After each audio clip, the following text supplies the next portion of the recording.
वंदे मातरम। दर्शक मित्रों, आप देख रहे हैं स्टार मैक्स न्यूज चैनल और मैं विजयकांत। न तलवारों की धार से न गोलियों की बौछार से जब जब सनातनी मारा गया अपने ही कौमी गद्दार से। रामायण धारावाहिक और जिहादी बॉलीवुड से जुड़ी सच्ची घटना को निष्पक्षता पूर्वक आप तक लाने की जिम्मेदारी हमारी। आखिर क्यों जिन लेखकों ने सनातन धर्म को उठाने की कोशिश की, जिन संगीतकारों के शब्दों में सनातन धर्म की ऊंचाई पर्वताकार बनकर आई और जिन संगीतज्ञ के सुर में सनातन संस्कृति का प्रवाह, उन्हें समय समय पर रहते ही समाप्त कर दिया गया। और यदि वे मरे नहीं तो उन्हें काम ही नहीं मिला, जबकि उनकी योग्यता के अनुसार उनके सामने वाला कोई और ही नहीं था। यहां तक कि भारतीय संस्कृति के तानसेन को छोड़कर पाकिस्तानी गायकों को भी इस देश में अपना कौशल दिखाने का मौका मिल गया। यह था हमारे देश का बॉलीवुड हमारे देश के कलाकारों को विलुप्त करता चला जा रहा है। इसके बावजूद भी हमारे देश की जनता न सोच रही है न समझ रही है। आइए हम बताते हैं आपको। हमारे सामने ही आधुनिक वाल्मीकि जी आए और उन्हें हम पहचान भी नहीं पाए। यह हमारे सामने चले गए।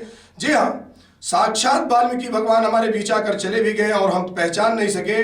बॉलीवुड में हिंदू द्रोही जिहाद कितना ताकतवर और खतरनाक हो गया है, इसका सबसे मारक कहें या घातक कहें उदाहरण में मैं विजयकांत आपके समक्ष एक दृश्य दृश्यमान करने वाला हूं।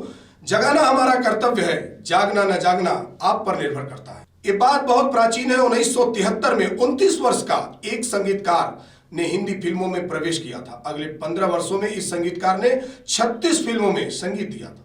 1987 में इस संगीतकार ने चरम को तब छुआ था जब दूरदर्शन पर कालजयी धारावाहिक रामायण प्रसारित हुआ था। रामायण के सर्वकालीन सर्वाधिक लोकप्रिय धारावाहिक बनाने में उस धारावाहिक के अमर संगीत का बहुत महत्वपूर्ण योगदान था। रामायण धारावाहिक का अमर गीत हम कथा सुनाते राम सकल गुणधाम की, यह संगीत जो पिछले वर्ष दिसंबर में यूट्यूब पर अपलोड किया गया और अब तक 11.76 करोड़ लोग देख चुके हैं। इतनी अभूतपूर्व सफलता के आसपास तक कोई दूसरा गीत आज तक नहीं पहुंच सका है। इस गीत को आपने संगीत से सजाने के साथ ही साथ लिखा भी है। इसी संगीतकार ने, उनका नाम था आदरणीय रविंद्र जैन जी। 1987 में शुरू हुआ रामायण धारावाहिक 1988 में खत्म हुआ था। इसी के साथ रविंद्र जैन पर बॉलीवुड जिहाद चल रहे थे। बॉलीवुड माफिया का कहर बरसने लगा। आपको आश्चर्य होगा कि 15 वर्षों की समयावधि में अपनी सुपरहिट गीत से संगीत को सजाए हुए, जैसे कि चोर मचाए शोर, गीत गाता चल, अखियों के झरोखों से, नदिया के पार, चितचोर, फकीरा सरेखी अनेकों फिल्मों में समेत 36 फिल्मों में संगीतकार रहे रविंद्र जैन जी के पास 1987-88 में रामायण को मिली कालजयी सफलता के बाद काम का अकाल ही पड़ गया। 15 वर्षों में 36 फिल्मों का संगीत देने वाले रविंद्र जैन को अगले 26 वर्षों में केवल 10 फिल्मों में काम मिला था, जिनमें हिना को छोड़कर शेष 9 फिल्में छोटे मोटे निर्माताओं की बी और सी ग्रेड की फिल्में थी। जबकि होना यह चाहिए था कि रामायण के संगीत की अभूतपूर्व सफलता के बाद उनके पास काम की बाढ़ आ जानी चाहिए थी। लेकिन बॉलीवुड के जिहाद माफिया को रविंद्र जैन द्वारा हम कथा सुनाते राम सकल गुणधाम की सरीखी अमर रचना करने वाले संगीतकार को अपनी राह की सबसे बड़ी बाधा लगी, अतः उसे सुनियोजित तरीके से समाप्त कर दिया गया। केवल रविंद्र जैन ही नहीं, रामायण के बाद दूसरे सफल धारावाहिक महाभारत में भी अमर संगीत को देने वाले संगीतकार राजकमल ने महाभारत से पहले 16 वर्षों में 16 फिल्मों में संगीत दिए थे। लेकिन महाभारत की अभूतपूर्व सफलता के बाद अगले 16 वर्षों में केवल 3 फिल्मों में संगीतकार का कार्य मिला था।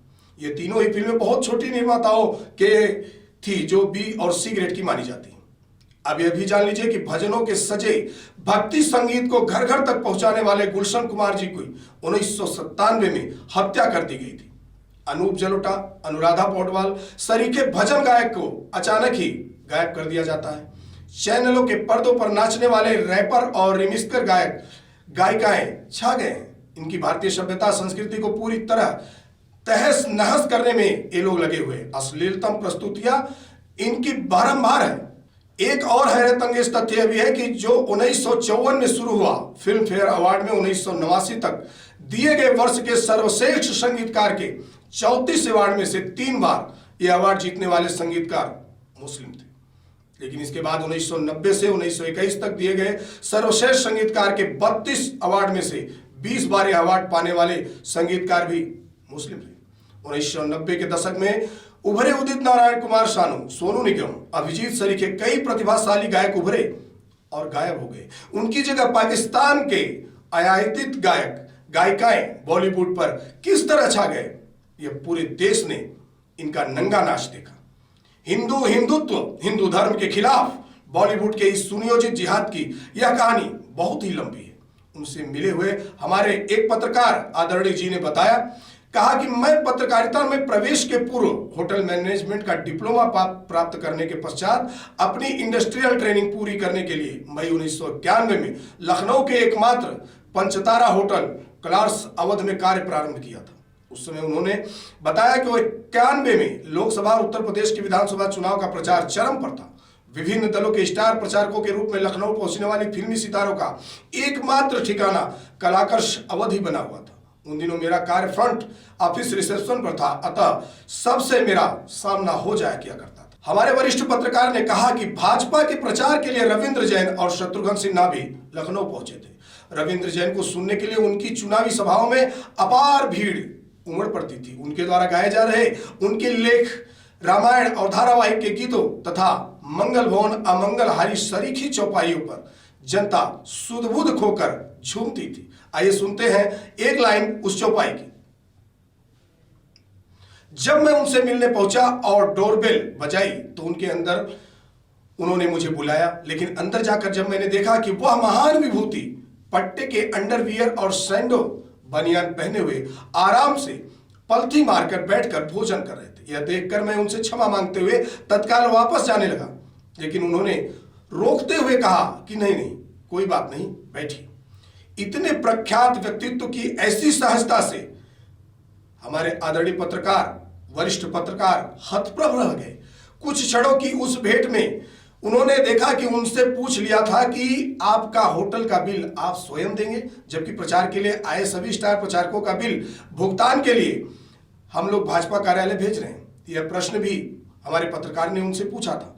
यह प्रश्न उसने इसलिए पूछा था कि फ्रंट ऑफिस पर कार्य संभालने के कारण उनसे इस बात से परिचित होना पड़ा। रविंद्र जैन जी ने उन्हें जवाब दिया कि उसे मैं आजीवन नहीं भूलूंगा। उन्होंने कहा कि उन्होंने मुझसे कहा था कि मैं भाजपा का चुनाव प्रचार करने नहीं आया हूं, मैं तो राम काज के लिए आया हूं और राम कृपा से जितना संभव हो सकेगा उतना योगदान करता रहूंगा।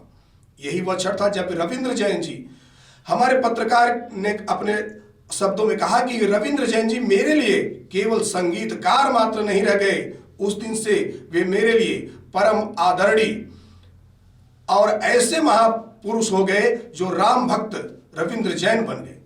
ऐसे महापुरुष से मिलने वाले और उनके शब्दों को हम तक पहुंचाने वाले और कोई नहीं, आदरणीय लेखक वरिष्ठ पत्रकार सतीश चंद्र मिश्रा जी।